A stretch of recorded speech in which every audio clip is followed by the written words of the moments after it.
नमस्कार। आप सुन रहे हैं अंधेरा अनप्लग्ड। यहाँ हम लाते हैं डर से भरी रहस्यमयी कहानियां पॉडकास्ट स्टाइल में जो आपके रूह तक उतर जाएं। तो अब अपनी आंखें बंद कीजिए, चारों ओर की आवाजों को थोड़ा धीमा कीजिए और खुद को तैयार कीजिए एक ऐसी यात्रा के लिए जहां अंधेरे की सरसराहट आपके कानों तक पहुंचेगी। क्योंकि इस कहानी में जो होने वाला है वो सिर्फ कहानी नहीं, एक अनुभव है। अंधेरा अनप्लग्ड में आपका स्वागत है।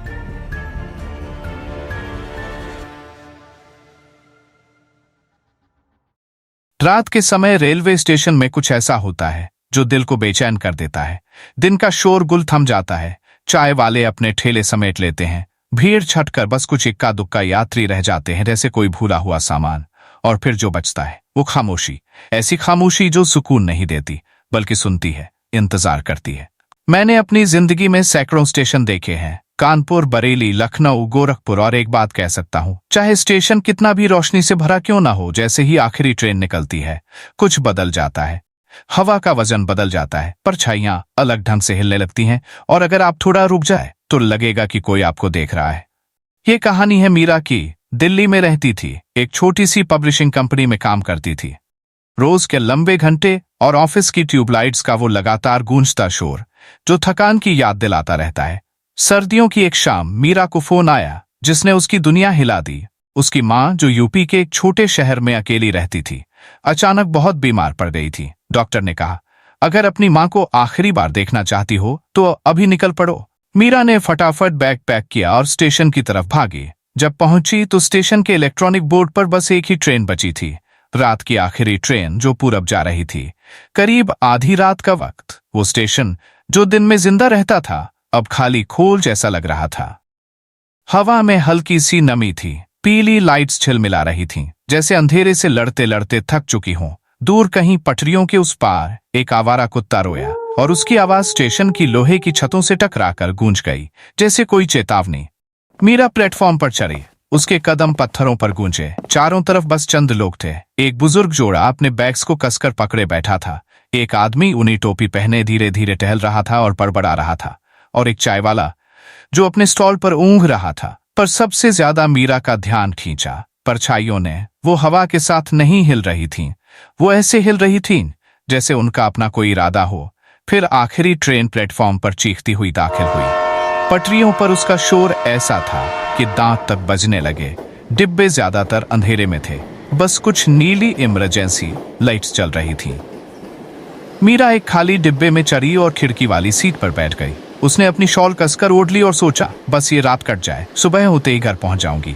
ट्रेन झटके के साथ चली और स्टेशन धुंध में गायब हो गया। शुरुआत में ट्रेन का लयबद्ध शोर सुकून देता रहा। मीरा ने अपना सिर ठंडी खिड़की पर टिका दिया। बाहर चांदनी खेत धुंध में घुलते जा रहे थे, लेकिन फिर उस खाली डिब्बे की चुप्पी उस पर बोझ बनकर बैठने लगी।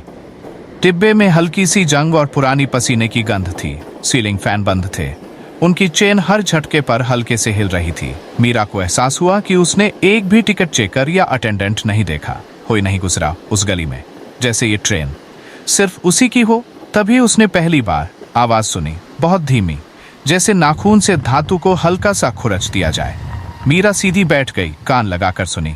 आवाज उसके सिर के ऊपर से आ रही थी, सामान रखने वाली रैक के पास से। उसने सोचा, शायद ट्रेन का कंपन होगा या कोई ढीली चेन हिल रही होगी, पर तभी उसने देखा इमरजेंसी चेन बिल्कुल स्थिर थी। उसने खुद को शॉल में और कस लिया, पर फिर आवाज बदल गई और भारी हो गई। अब ऐसा लग रहा था जैसे कुछ धीरे धीरे नीचे उतर रहा हो। ट्रेन के लोहे के बाहर कुछ फिसल रहा था।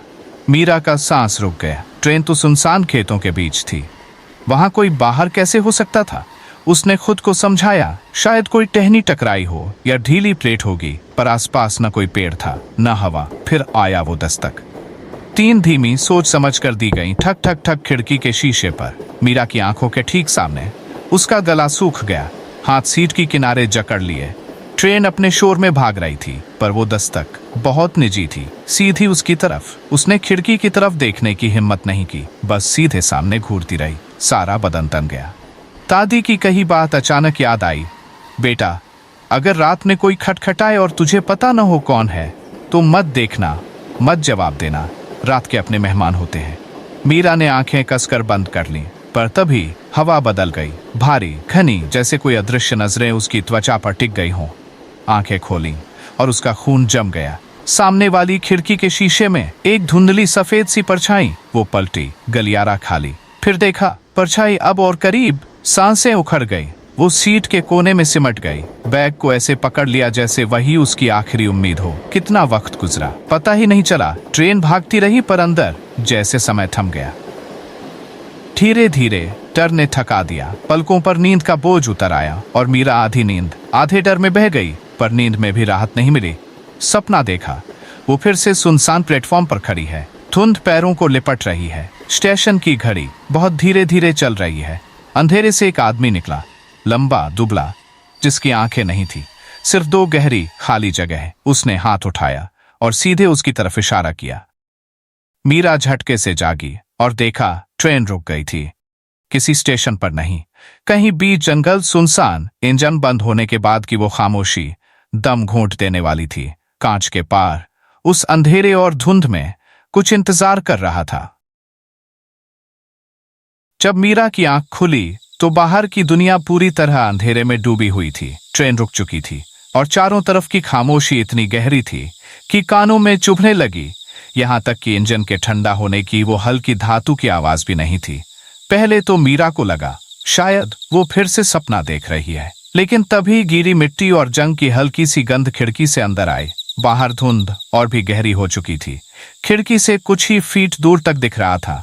उसके आगे सब निगल लिया अंधेरे, और धुंध ने मीरा का दिल धड़कने लगा। वो धीरे धीरे खड़ी हुई। उसके घुटने कांप रहे थे। सामने फैला हुआ खाली डिब्बा, हर सीट अंधेरे में गुम। इमरजेंसी लाइट्स नीली बीमार सी रोशनी में टिमटिमा रही थीं। और तभी उसने सुना कदमों की आहट, धीमी, सोची समझी। ट्रेन के अंदर मीरा की रूह कांप गई। उसने सांस रोककर सुना, फिर एक और कदम। ये आवाज अजीब थी, बहुत धीमी, बहुत भारी, जैसे कोई अकड़ी टांगों से खुद को घसीटते हुए चल रहा हो। कदम उसके पीछे वाले डिब्बे तक पहुंच गए। दरवाजे के खुलने की हल्की सी चरमराहट आई। फिर से खामोशी। मीरा ने चारों तरफ नजर दौड़ाई, हथियार जैसा कुछ ढूंढा। आखिरकार आखिरी सीट के पीछे एक पुरानी जंग लगी लोहे की रॉड दिखी, शायद सामान रखने वाली रैक का टूटा हिस्सा। उसने उसे कसकर पकड़ लिया। हथेलियों में पसीना चिपक गया और फिर गाना शुरू हुआ। एक औरत की आवाज, धीमी, मधुर, जैसे सदियों पुरानी कोई लोरी। स्वर हवा में तैर रहे थे, जैसे कब्रिस्तान में हल्की हवा चल रही हो। मीरा जम गई। दादी की आवाज दिमाग में गूंज गई।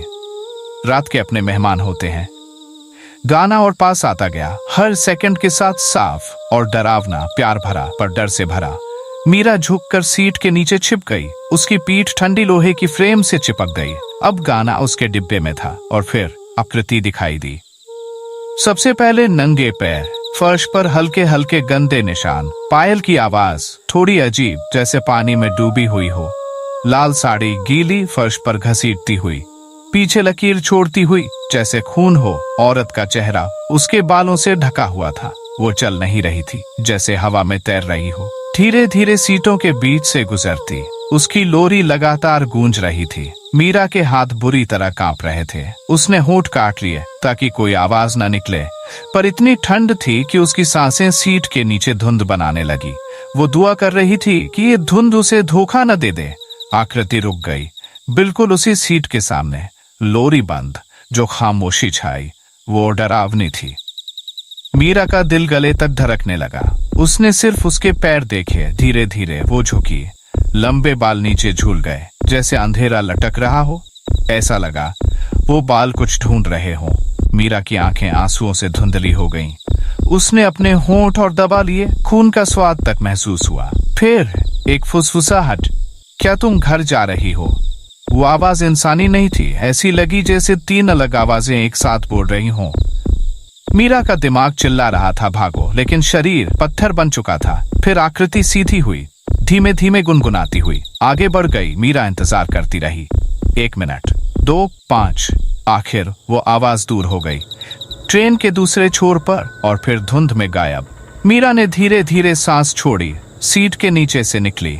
पैर सुन्न हो चुके थे, पर ट्रेन अभी भी रुकी हुई थी। बाहर की धुंध और घनी हो गई थी। अब खिड़कियों में उसका धुंधला सा चेहरा दिख रहा था, पर उसके पीछे कुछ हिलता हुआ एक दूसरा चेहरा जो उसका नहीं था। फीका, और मुस्कुराता हुआ। मीरा ने झटके से पलट कर देखा, खाली डिब्बा। अचानक ट्रेन झटके से हिली। मीरा गिरते गिरते बची। लाइट्स तेजी से टिमटिमाई, जैसे गुस्से में भिनभिनाते हुए कीड़े। ट्रेन चल पड़ी, धीरे धीरे, जैसे अपने ही बोझ से दबकर। मीरा वापस सीट पर गिर गई। दिल अब भी पिंजरे में बंद पंछी की तरह धड़क रहा था। उसने आंखें बंद करने की हिम्मत नहीं की। कितना वक्त गुजरा, पता ही नहीं चला। ट्रेन के बाहर धुंध ऐसे चिपकी हुई थी जैसे कोई जिंदा चीज हो। अंदर की हवा हर सांस के साथ और भारी हो रही थी। तभी मीरा ने कुछ नया देखा। गीले पैरों के निशान, सीधे उसकी तरफ आते हुए। एक एक कदम। गीले पैरों के निशान हल्की रोशनी में चमक रहे थे, एक एक करके, जैसे कोई अदृश्य इंसान गलियारे में चलता हुआ सीधे मीरा की तरफ आ रहा हो। मीरा का गला सूख गया। ट्रेन कराह रही थी, जैसे रात को घसीटते हुए चल रही हो। खिड़की के बाहर की दुनिया पूरी तरह धुंध में बदल चुकी थी। ऐसा लग रहा था कि अब वो गांव देहात से नहीं, बल्कि किसी और ही जगह से गुजर रही है, जैसे जिंदगी और मौत के बीच का कोई भूला बिसरा रास्ता। पैरों के निशान उसकी सीट से बस कुछ फीट दूर आकर रुक गए।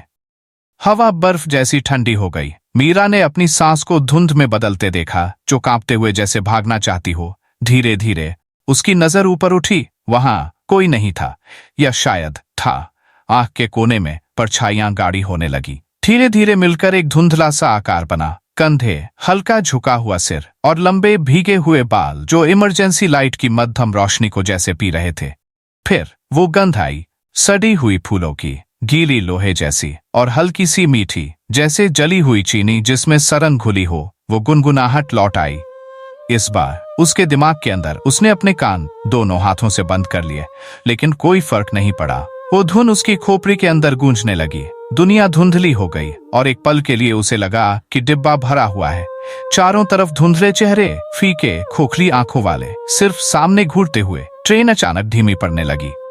धुंधली खिड़की के पार धीरे धीरे एक प्लेटफॉर्म उभरने लगा, सफेद खामोशी से निकला हुआ। स्टेशन का बोर्ड जंग खाया था, मुश्किल से पढ़ा जा सकता था। धुंधली मिट्टी हुई इबारत में लिखा था, मोक्ष हॉल्ट। मीरा ने ऐसा नाम कभी नहीं सुना था। ट्रेन फुफकारते हुए रुक गई। हवा भारी लग रही थी, जैसे उसके फेफड़ों पर दबाव डाल रही हो। वो हिलना नहीं चाहती थी, पर भीतर कहीं कोई ताकत उसे खींच रही थी। धीरे धीरे वो खड़ी हो गई। कोच का दरवाजा चरमराता हुआ खुल गया। बाहर का प्लेटफॉर्म धुंध में डूबा था। लालटेन की पीली सी रोशनी कांप रही थी। जगह अजीब थी, न कीड़ों की आवाज, न कुत्तों की, न हवा का झोंका। बस एकदम घुटने वाली खामोशी, जैसे स्टेशन खुद अपनी सांस रोककर खड़ा हो। और फिर उसने उन्हें देखा, परछाई जैसे इंसान। कुछ बेंचों पर बैठे थे, कुछ खंभों के पास खड़े, कुछ बस हवा में तैरते हुए। उनके चेहरे धुंधले थे, जैसे किसी ने उंगलियों से मिटा दिए हों। सभी उसी की तरफ देख रहे थे, सिर हल्का झुका हुआ, जैसे इंतजार कर रहे हों। गुनगुनाहट और तेज हो गई। धुंध के अंदर जैसे वो लिपटती चली गई।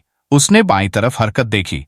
धीरे धीरे उसने सिर घुमाया। वो औरत लाल साड़ी में प्लेटफॉर्म पर खड़ी थी। उसके बाल उलझे हुए, भीगे हुए जमीन तक टपक रहे थे। और इस बार उसका चेहरा साफ दिख रहा था। वो चेहरा जिंदा लोगों के लिए नहीं था। धंसी हुई आंखें जैसे काले कुएं, एक मुस्कान बहुत बड़ी, इंसानी मुंह के लिए नामुमकिन, फटी और दरकी हुई। उसका सिर अजीब तरह से झुका हुआ, लगभग उल्टा। और वो एक कदम मीरा की तरफ बढ़ी। मीरा घबराकर ट्रेन के अंदर पीछे हट गई, लेकिन डिब्बा बदल चुका था। वो खाली नहीं था। हर सीट भरी हुई थी। चुप्पी साधे यात्री, सिर्फ भूरे भीगे और बेजान चेहरे, सभी उसकी तरफ घूरते हुए। उनके भीगे बालों और कपड़ों से पानी टपक रहा था, फर्श पर काले चमकते हुए छोटे छोटे तालाब बनाते हुए। मीरा की सांस तेज हो गई। उसके हाथ सीट पकड़ते पकड़ते कांपने लगे। वो अपनी गिरी हुई लोहे की रॉड ढूंढने लगी, लेकिन वो गायब थी। गुनगुनाहट अचानक थम गई और फिर ट्रेन के अंदर एक धीमी फुसफुसाहट फैल गई। दर्जनों होंठ हल्के हल्के हिलते हुए, एक ही बात कहते हुए, अब तुम्हारी बारी है। ट्रेन झटके से हिली। मीरा चीख पड़ी। उसका संतुलन बिगड़ गया और पूरी दुनिया उलट गई। धुंध ने उसे निगल लिया और ट्रेन दहाड़ते हुए अंधेरे में गायब हो गई, प्लेटफॉर्म को और शायद जिंदा लोगों की दुनिया को पीछे छोड़ते हुए। और इस तरह अंधेरे के सफर का आखिरी पड़ाव आ गया। एक खाली ट्रेन, एक सुनसान स्टेशन और वो सन्नाटा जो सिर्फ मौत और रहस्यों के लिए ही बचा हो। कहते हैं रात की आखिरी ट्रेन हमेशा अपने साथ कहानियां लेकर चलती है। कुछ पहुंचती हैं मंजिल तक और कुछ खो जाती है उस धुंध में, जहां जिंदा और मरे हुए की दुनिया आपस में मिल जाती है। आज की कहानी सुनने के बाद अगली बार जब आप रात में ट्रेन पकड़ेंगे और खिड़की से बाहर सफेद धुंध तैरती दिखेगी तो सोचिएगा, कहीं कोई स्टेशन ऐसा भी हो सकता है जो नक्शे पर नहीं है। और अगर कभी वो ठंडी हवा आपकी गर्दन को छू जाए या कानों में कोई धुन गूंज जाए तो याद रखिए, कुछ सवारियां आखिरी स्टेशन पर ही उतरती है। अगर इस कहानी ने आपकी रूह तक ठंडी कर दी, अगर आपके कमरे के कोनों में अंधेरा थोड़ा और गाढ़ा महसूस हो रहा है, तो आप बिल्कुल वही हैं जहां अंधेरा अनप्लग्ड आपको ले जाना चाहता था। हमारे साथ ऐसे और डरावने सफर पर निकलने के लिए वीडियो को लाइक कीजिए, चैनल सब्सक्राइब कीजिए और बेल आइकॉन दबाइए ताकि अगली भयानक कहानी की दस्तक सबसे पहले आप तक पहुंचे। और हाँ, कमेंट करके हमें बताइए कि क्या आपने कभी किसी सुनसान स्टेशन की आखिरी ट्रेन पकड़ी है या किसी धुंधली रात में ऐसी ठंडी हवा को महसूस किया है जिसने आपको ठिठका दिया हो, क्योंकि रात लंबी है और कई सफर ऐसे होते हैं जो सिर्फ अंधेरे में ही पूरे होते हैं। अंटिल नेक्स्ट टाइम, सोइए हल्की नींद में।